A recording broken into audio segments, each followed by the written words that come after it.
Laymen's evangelical fellowship స్థాపకులు కీర్తిశేషులైన దానియేల్ గారు 1958వ సంవత్సరం ఫిబ్రవరి మాసము 22వ తేదీన చేసిన ప్రసంగం. వాక్య పఠన భాగము యెషయా గ్రంథము 37వ అధ్యాయము 14వ వచనం నుండి 38వ వచనం వరకు, అలాగే 38వ అధ్యాయం 1వ వచనం. యూదారాజైన హిజ్కియా అష్షూరు రాజైన సన్హెరీబు ఉత్తరమును ప్రభువు ముందు పరిచాడు. అది ఒక గొప్ప రాజు నుండి పంపబడిన బెదిరించే మరియు అతిశయంతో నిండిన ఉత్తరం.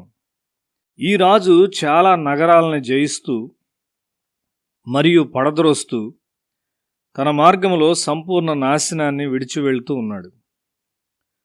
నాకు లొంగుము లేక యెరూషలేము నాశనము చేయబడును అనునది ఆ ఉత్తరం యొక్క భావము. శత్రువు ఒక గొప్ప సైన్యముతో ద్వారమునొద్ద ఉన్నాడు. సహాయం చేయుటకు ప్రవక్త అయిన యెషయా సమీపముగా ఉండుట హిజ్కియా యొక్క భాగ్యం.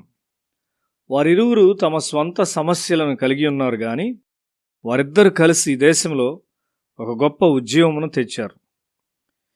విశ్వాసము విశ్వాసాన్ని కలుపుతుంది. దేశమంతా పశ్చాత్తాపంలోనికి నడిపించుటలో హిజ్కియా నిమగ్నుడై ఉన్నాడు. ఉద్యమం వచ్చినప్పుడు పస్కా ఆచరించుటకు అతడు ఏర్పాట్లు చేశాడు. దేశము ఆత్మీయంగా బలపడింది. అప్పుడు శత్రువు యొక్క ఈ గొప్ప భయం వచ్చింది.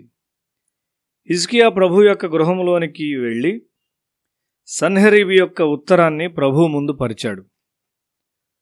మార్పు చెందుట దేవునితో ఒక నూతన నిబంధనయై ఉన్నది. అది నీవు దేవునికి చెందియున్నావు అను ఒక నూతన గ్రహింపు. పాపముతో నిండిన మనస్సాక్షి విడుదల చేయబడింది. ఆయనకు చెందిన వానిగా ఒక నూతన విశ్వాసముతో దేవుని పట్టుకొనుటను మనం నేర్చుకుంటాము. దేవునితో నడిచే యెషయా లాంటి ప్రవక్త నుండి సహాయమును కలిగి ఉండుట దేవుని యొక్క ఒక గొప్ప ఏర్పాటు. హిజ్కియా యెషయా యొద్దకు 2 సార్లు వర్తమానమును పంపించాడు.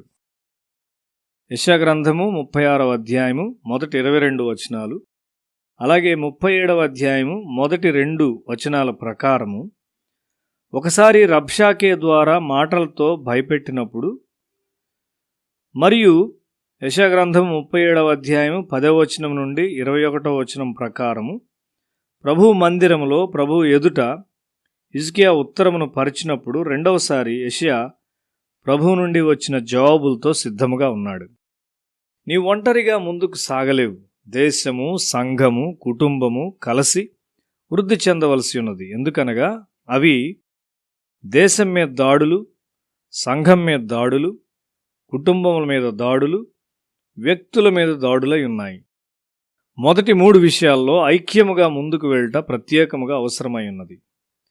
మనము కలిసి ముందుకు వెళ్తున్నప్పుడు ప్రతి ఒక్కరూ మరి ఒకరిని ఎత్తి పట్టుకుంటారు. హిజ్కియా బెదిరించే ఆ ఉత్తరాన్ని దేవుని యొద్దకు తీసుకుని వెళ్ళాడు.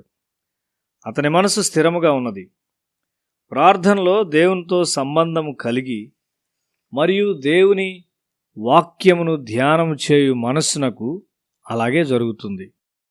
యెషయా గ్రంథము 37వ అధ్యాయం 32వ వచనములో, శేషించువారు యెరూషలేము నుండి బయలుదేరుదురు, తప్పించుకొనిన వారు సియోను కొండలో నుండి బయలుదేరుదురు, సైన్యములకు అధిపతియగు యెహోవా ఆసక్తి దీని నెరవేర్చును అని దేవుడు జవాబిచ్చాడు. దేవుడు స్వయంగా సమస్యను పరిష్కరించునని దాని అర్థం. తప్పించుకొనుటకు ఒక మార్గమును ఆయన చేస్తాడు. కొన్ని స్థలాల్లో అద్భుతాలు జరగవు. ఎందుకనగా అక్కడ దేవుని గూర్చిన గ్రహింపు లేదు. విశ్వాసం అనగా ఏంటి?